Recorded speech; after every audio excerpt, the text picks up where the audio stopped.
Chapter 1. In Chapter 1 there are three historical errors. Did Arius meet with Alexander, Pope Alexander, Bishop of Alexandria? Was Arius' death by poisoning? Was Alexander, Bishop of Alexandria, the mastermind of Arius' poisoning? The author is confused over the distinction between Alexander, the Bishop of Alexandria, who departed in the year AD 328, and Alexander, the Bishop of Constantinople, who witnessed the death of Arius in AD 336. Refer to pages 54-55 of the Arabic version. It is an established historical fact that Alexander, the Bishop of Alexandria, died 8 years before the death of Arius. It is then preposterous to suggest that Alexander, Bishop of Alexandria, murdered Arius after his own death, and after the enthronement of Pope Athanasius to the See of Alexandria in the same year, AD 328. Pope Athanasius himself was in exile at the death of Arius.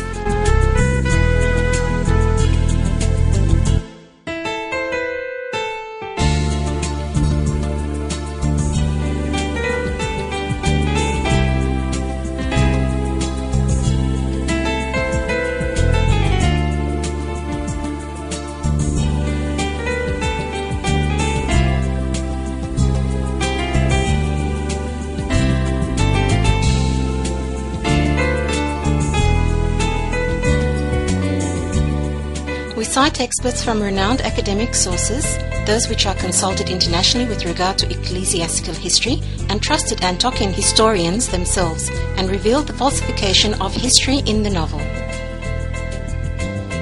The renowned historian Heffley wrote, "As soon as Athanasius had been put down, Arius was to be again formally and solemnly received into the church, and he was already travelling for this purpose from the Synod of Jerusalem to Alexandria. The present vacancy in the see of that city increased his hopes, but the people were so displeased at his arrival, as also at the banishment of Athanasius, that great disturbances arose. The emperor on this account recalled Arius to Constantinople, either, as Socrates says, in order to call him to account for the scenes in Alexandria, or because the Eusebians had planned to effect the reception of the heretic in Constantinople. And as the bishop of that see, Alexander did not in any way incline their wishes.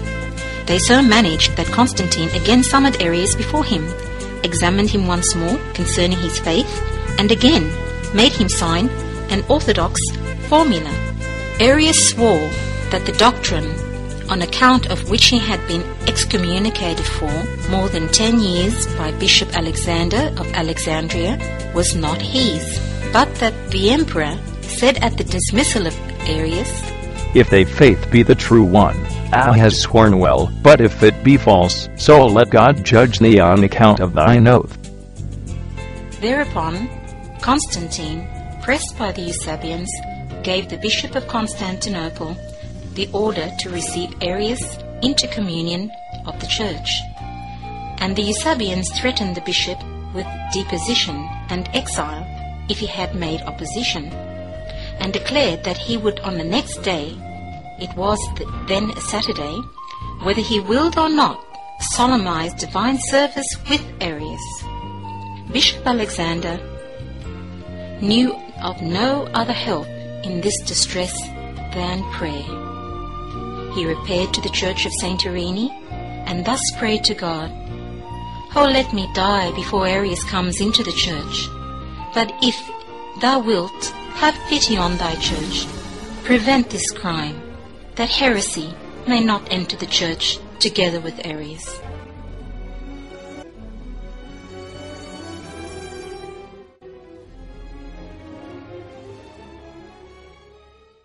The late Patriarch of Antioch, His Holiness Mor Ignatius Jakub III, formerly Mor Severius Jakub Thomas, Bishop of Beirut, in his book History of the Syrian Church of Antioch, stated that the bishop, Saint Jakub of Nisibis, who was in Constantinople at the time, suggested to the faithful of Constantinople that they fast 7 days for their bishop, and they did. Heffley continues his citation. A few hours later, on the evening of the same Saturday, Arius went with a great escort through the city. When he was come near to Constantine's forum, he had to retire into a privy to relieve nature, and died there suddenly from the gushing out of his bowels, in the year 336. Very many looked upon his death as a punishment from heaven, and in the mind of the emperor a suspicion arose that Arius had really been a heretic, and had perjured himself, and had therefore come to such an end. Indeed, as Socrates says, he considered the shocking death of Arius as a direct confirmation of the Nicene faith. No historians mention that the Bishop of Constantinople took to hand any action other than prayer, and it is clear that his prayers and the prayers of the believers were effective. The consensus of most historians is that the death of Arius in this way was a divine miracle. Miraculous divine intervention is not foreign to our church, and history documents many similar examples.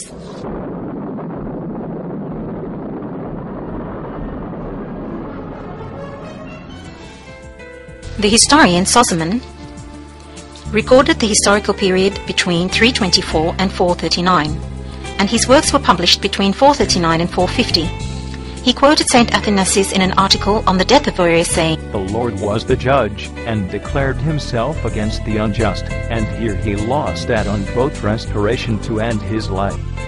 Also, Socrates lived during the period between 380 AD and 450 AD, described as we have previously stated, horrific death of Arius.